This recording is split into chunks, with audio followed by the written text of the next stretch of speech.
How much were you getting paid as an apprentice? We want to know how much were you getting paid? My first year of my apprenticeship, it was like 7,500 a month.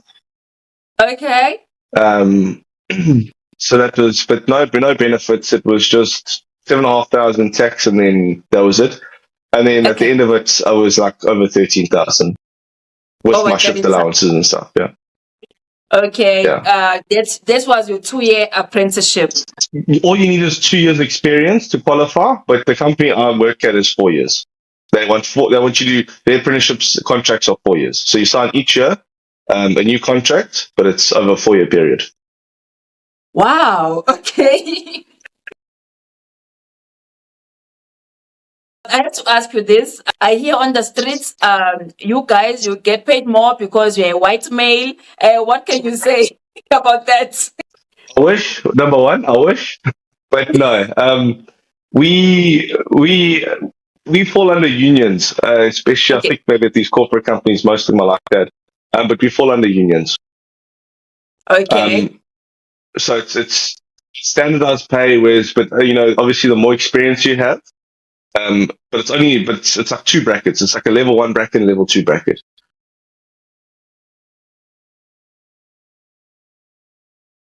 Let's rate some salaries. We just want to talk, guys. Just disclaimer: Travis has never sent me his salary. I've never seen his payslip. I don't know how much he's earning, but I just want to share 2 payslips with him and just see what he thinks. We're just gonna talk about there's this diesel mechanic, right? Let me just check where they are working, because context is important. So this one is diesel mechanic with 8 years experience. Okay, his basic salary is 37,800, and then he's got overtime of 28,500. Okay, so he ends up around 76,000, and then with a net pay of 56,000. Okay. So let's look at the basic salary. What do you think? 37,800. 8 years experience. Yeah.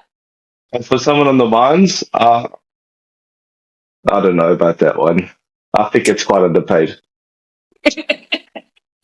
Quite Okay. underpaid. Okay. Because you see here, for him to get more, he had to do a lot of overtime, about 95 hours actually of overtime. Yeah, for and him. that is a lot. Yeah. Yeah. Okay.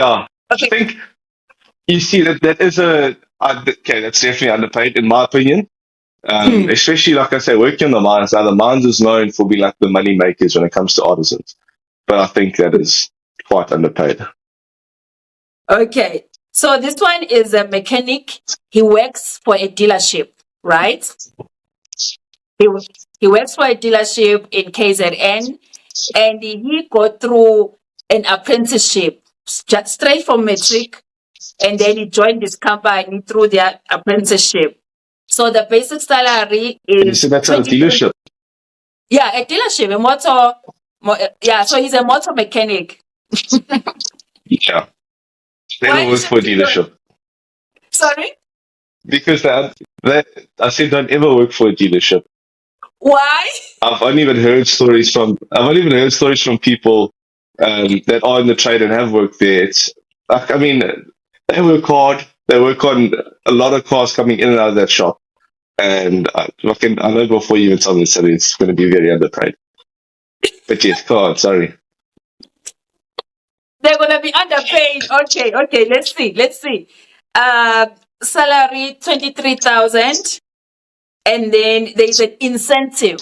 So this incentive get it, like, it depends how they worked, whatever, how many services they did for that month.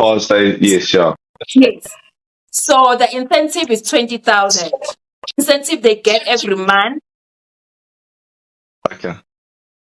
So is that would that be like, so if he gets that 20,000 incentive, it's like it happens on most months. Yes, but it will vary.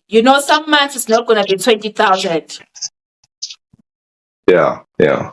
I still think, I don't think as an artisan you have to worry about your gross. Ideally for me, um, Mm. I don't have to rely on overtime and incentives to make that extra money sort of thing. It's not a bad thing. I don't think it's because it can make lazy people work. Yeah. But in saying that, I still think his basic salary should obviously be a lot higher. Maybe where his incentive is, and then the incentive over the top that because the dealerships are making big money. So that's at least my idea. I've concluded you don't like dealerships. I've just heard too many things of guys working at dealerships, and it's better to go work by. I see guys who've gone their own way, starting up their own shops. Actually, I follow a guy on TikTok. I don't know if I'm allowed to say this, but Mamba Repairs. It's a guy Yeah, locally in Durban, I and know you. he's taken TikTok by storm with like his mechanic shop, Mm. and business is flowing as anything. So if you can do Mm. something like that, why would you want to work for someone else when you can do it your own way and make probably triple, if not 4 times the amount of money?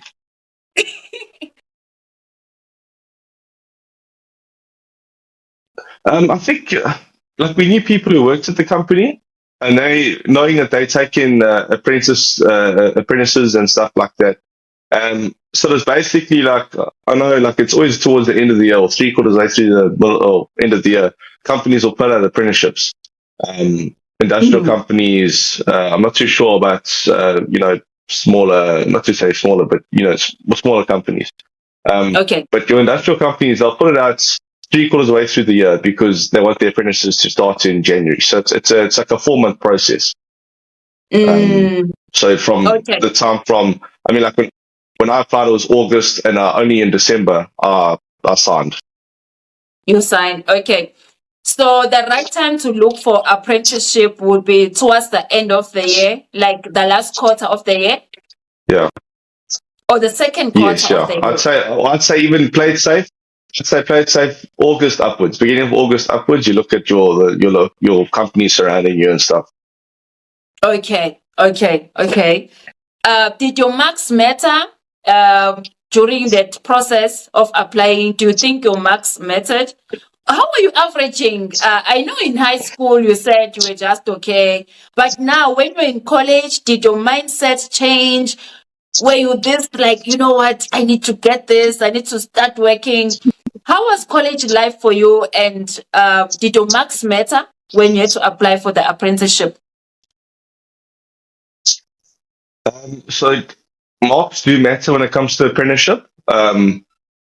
Ideally, like a pass is sufficient, but I don't think you ever just want to pass. You always want to, if your goal is to get 50%, you aim for 70%, so that Okay. you'll get 50, sort of thing. But so Mm. it definitely matters. Because there is maths involved but it's not hard maths now when you're working as such. At least I don't feel. But college, I think it was a bit of like a wake up call. Also, I don't feel like college maths was as hard as matric maths. Once you get to, I'd say, N4, Mm-hmm. N3, N4, then it will become like your matric maths, if not into university maths. Um, but yeah, definitely over there, they got a bit hard. But your N1, N2s, which is now, I know most companies just want N2s because that's all you need for a trade test. Um, I felt that was relatively easy. Easy. Just do a few For past you, papers and you're ready to go. Yeah. you did till N4, right?